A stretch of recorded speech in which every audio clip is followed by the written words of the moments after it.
கடந்த சில நாட்களுக்கு முன்னால் திண்டுக்கல் பகுதியில் சட்டவிரோதமாக பிடிக்கப்பட்ட 43 தெருநாய்கள் அழகர்மலை பகுதியில் விடப்பட்ட செய்தி மீடியாக்களில் பரபரப்பாக பேசப்பட்டுச்சு. நாய்கள் கொடூரமாக பிடிக்கப்பட்ட வீடியோவை பார்த்து ஆயிரக்கணக்கான மக்கள் பயங்கரமாக ஆத்திரப்பட்டாங்க. நாய் பிடித்தவங்களையும் உடந்தையாக இருந்த அதிகாரிகளையும் பயங்கரமாக திட்டி கமெண்ட்ஸ் போட்டிருந்தாங்க.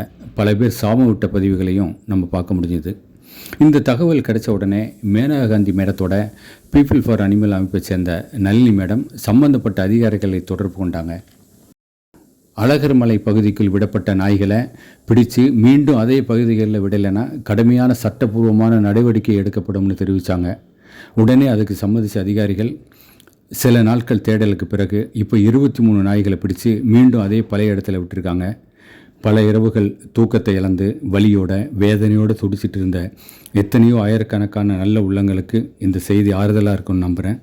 மீதமுள்ள 20 நாய்களும் மீட்கப்பட வேண்டும் என்பது நம்ம வேண்டுகோள், பிரார்த்தனை. நன்றி.